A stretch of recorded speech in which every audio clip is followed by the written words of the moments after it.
there are very few chain stores. There are few retail stores. Kmart, I think, is a pretty big employer in town. I don't remember seeing anything on it. I don't remember them doing meetings and things like that, but we got involved because they said they were going to be opening it through the news, and I hadn't heard anything about it. There were a lot of fast food restaurants, and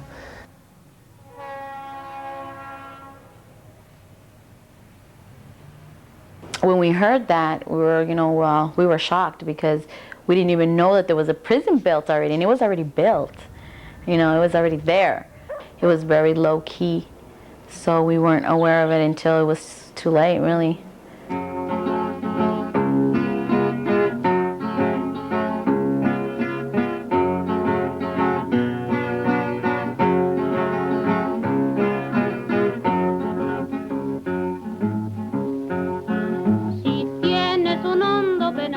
Piensa en mí, si tienes ganas de llorar, piensa en mí. Ya ves que venero tu imagen divina, tu barbo, la boca que siendo tan niña me enseñó a pecar. Si tienes un hondo penar, piensa en mí. Tienes ganas de llorar, piensa en mí. Ya ves que venero tu imagen divina. Tu barbo, la boca que siendo tan niña me enseñó a pecar.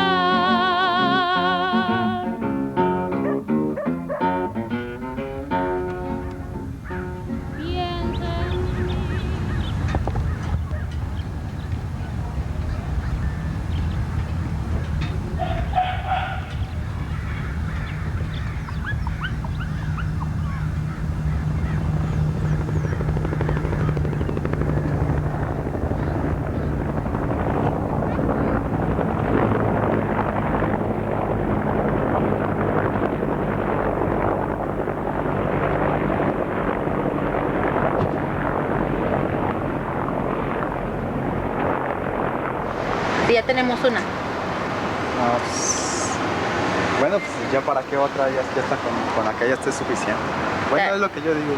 He says that why build another one if there's already one here and it's enough with one prison. We don't need another one. That's what he believes. Yeah. Okay, gracias por su tiempo. Well, before it came in, we had 2 theaters.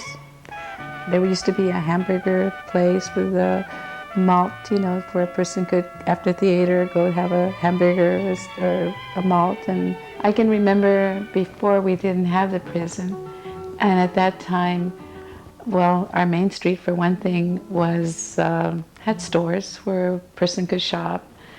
If you go through our main street right now, it's 99-cent stores. Everything is closing. The other day I needed to sew a dress that was blue. I couldn't buy a spool of thread in this whole town. The only thing there was is black and white.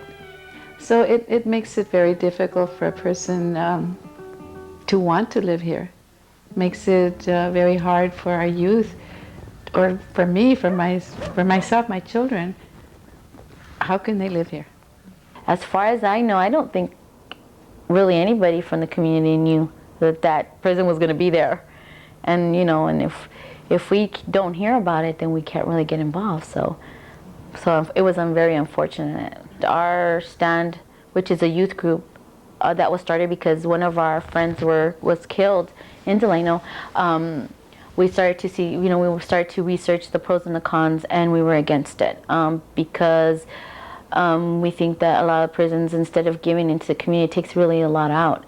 We were trying to do something good for our community, and so we got a lot of support. We started getting churches involved, letting our voice be heard. We started going to the newspaper. We started going into the city council. We really did fight against city council and the officials, and we really went against everybody that was for the prison. I mean, we weren't afraid to take that stand. You talk about before, it seems to me that the prison comes out of a point almost of kind of desperation, right? In this kind of situation, Right. where if that's all we can get, we'll take it, right?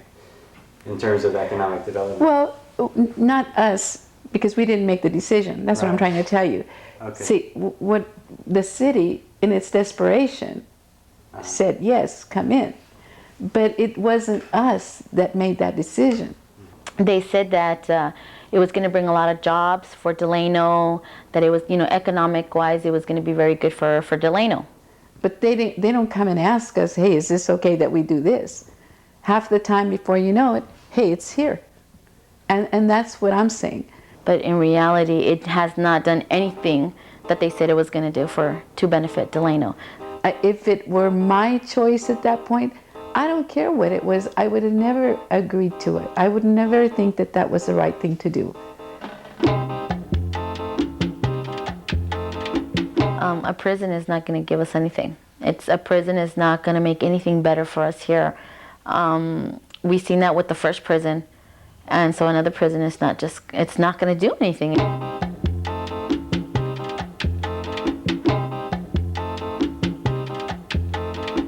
That money can be used for so many things. I mean, for the youth, for the elderly. Why don't we use that for scholarships instead of, a prison? Why don't we do something to keep people out of prison? Let's spend that money to educate everybody and keep them out. So then later on we won't need prisons, right? I mean, that's the whole idea, right? We don't want them in there. So why do we keep building them? Okay, si usted piensa que Delano ha beneficiado de esta prisión que han hecho. No, no creo nada para nada. No, ¿por qué usted piensa qué es lo que usted ha mirado que no ha beneficiado? ¿O qué es lo que mira igual o qué es lo que? Para mí está igual. Yeah, it's the same, it hasn't benefited. Do you think that the state should build another prison in Delano? No. Necesitamos tiendas, trabajos. We need stores, we need work, not another prison.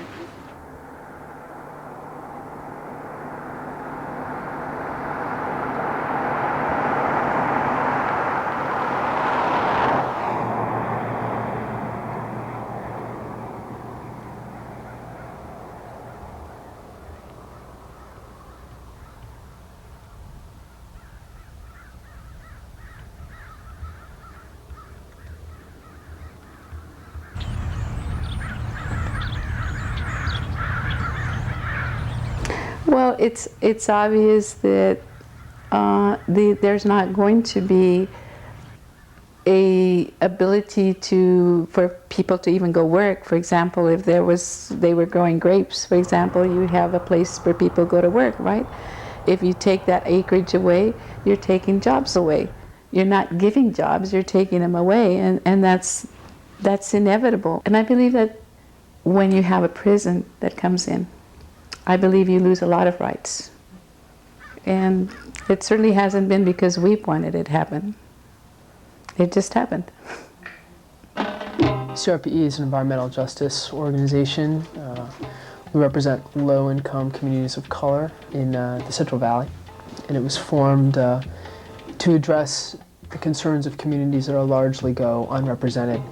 And it has been pretty effective in the Central Valley. We've assisted communities in Shafter in upgrading their water quality.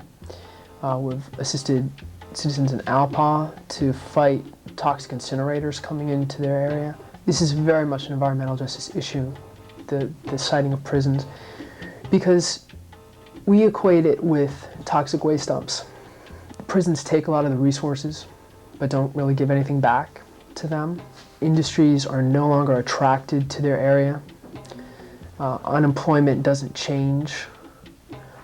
It just makes it a less attractive place to live. And they don't feel like they're getting good neighbors. They're just being dumped upon, like people who live near toxic waste dumps. The Central Valley is sort of used as a dumping ground, largely because people don't have a voice in the process here. Either because they're not told, or because they're not given the opportunity, or because they're simply ignored.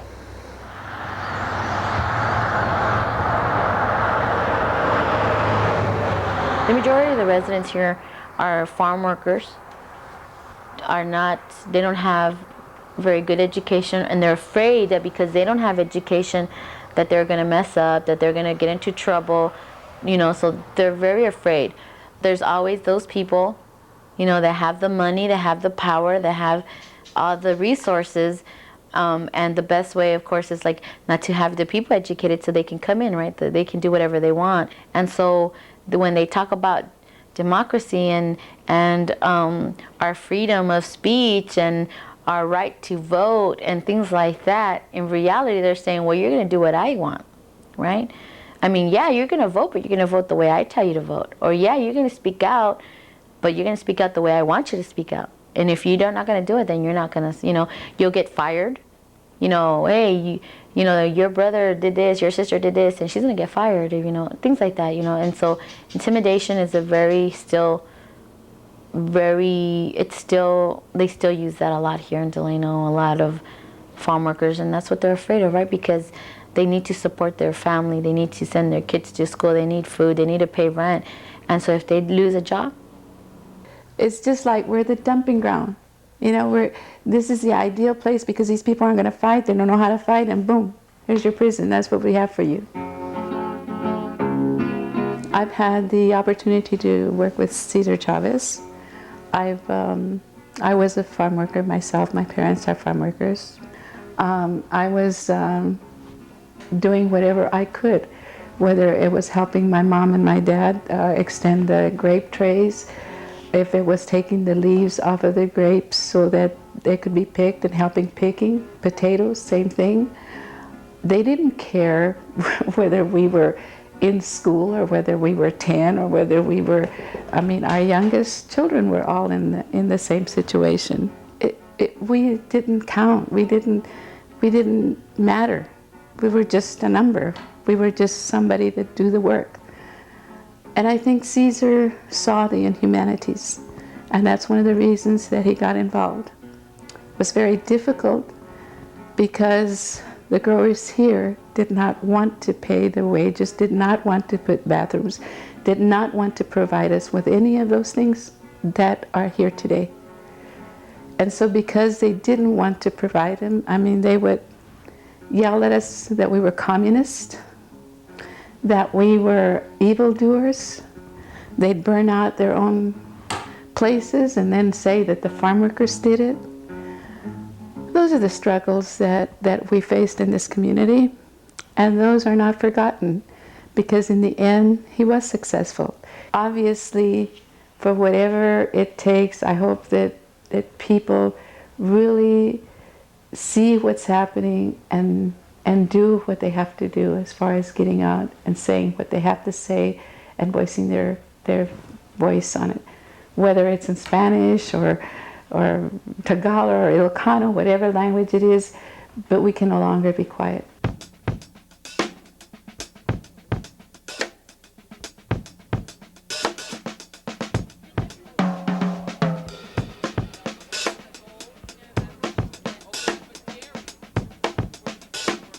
Hi, my name is Yolanda Serna, and as you can see, I work for the United Farm Workers. I'm an organizer out of Delano. I grew up there all my life. Un gusto de ver un grupo tan precioso de gente que está luchando por las causas, por la justicia, por la paz. The prisons promised jobs. It hasn't happened. We are surrounded by prison.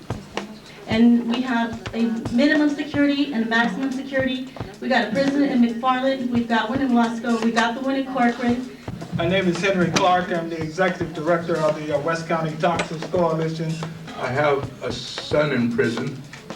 My name is Joe Morales. I am a community organizer for the Center on Race, Poverty, and the Environment in Delano. I'm a civil rights attorney here in Fresno. My name is Janelle, and I'm a student organizer at Stanford University. And I just wanted to see if all of our high school students or junior high students or elementary students could stand up. As part of the United Farm Workers, we're there to see what's best in the interest of our community, which we have done for the last 37 years. and making change. We fought for the new high school, and we're going to stand up and organize our community to fight against this new prison. So we invite everyone to get involved.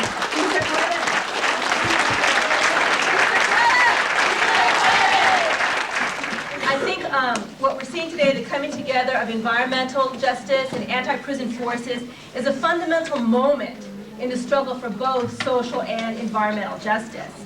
And I think what we're doing here today is I think we're expanding the definition of the environment, of justice, and of environmental justice. The serious issue that we got in the state of California is that we got a massive building of prisons throughout the state.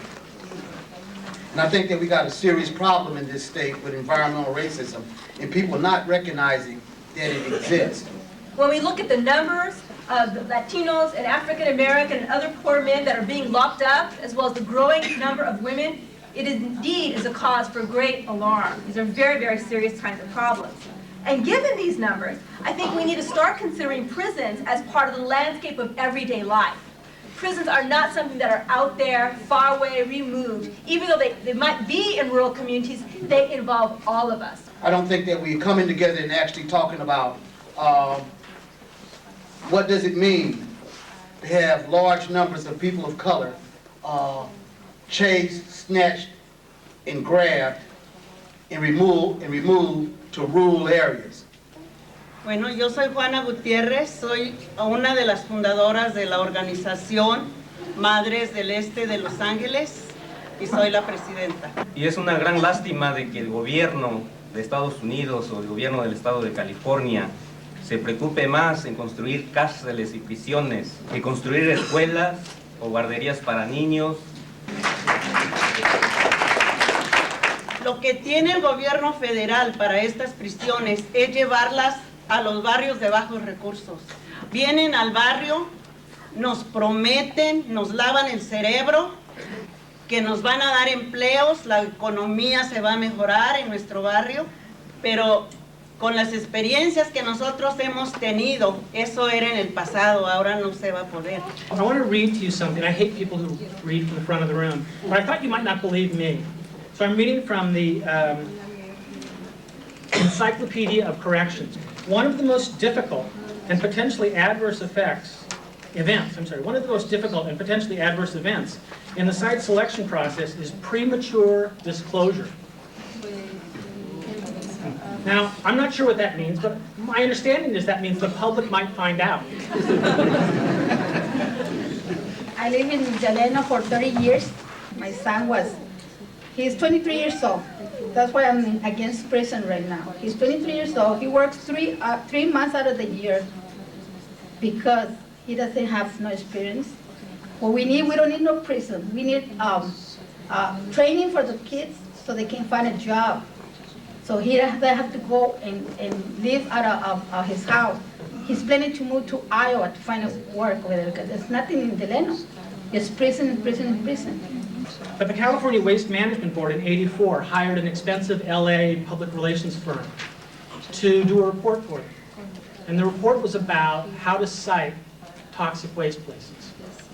Small rural communities whose residents are low income, older people, people with a high school education or less, communities with a high proportion of Catholic residents, communities whose residents are engaged in resource extractive industries such as agriculture.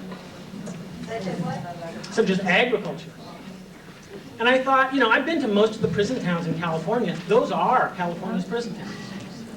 They're Catholic, they're poor, they're rural, they're agricultural. And I think about heroes that I was taught to respect and heroes that I was taught to believe in. And some of those heroes was Martin. Another one of those heroes was Cesar Chavez, and I was taught to read about the United Farm Workers. When he died, we were all very sad because he had given his life. And every time I thought about Delano, from that point forward, I always thought about the United Farm Workers. And I thought about Cesar Chavez, and I think that it's outrageous that we'll continue to construct prisons on sites that heroic people have actually struggled to settle and to develop. I think the struggle is not over because I think that there is still enough people that remember the things, how they were, and what we still fight today. Prisons, why are we building more prisons? Because we don't take care of the kids, we don't take care of the children, we don't take care of our people when we can, when we're supposed to teach them right from wrong. Instead of giving, to better educate and to better, teach and things like that, we're just making more prisons. It's easier, right? They don't have to take the time. And it's very unfortunate. It's very ugly. I see that very ugly. Especially in towns where, like these small towns where the majority are Hispanic, are Latinos, Chicanos, Mexicanos, whatever you want to call them. And we can be very powerful because there's very many of us. Especially if we all unite and we know what we're doing and we're not afraid. Very, very powerful people. Very powerful people. Good job. Good job. Right? No more prisons. No more prisons. No more prisons in Kern County. Thank you.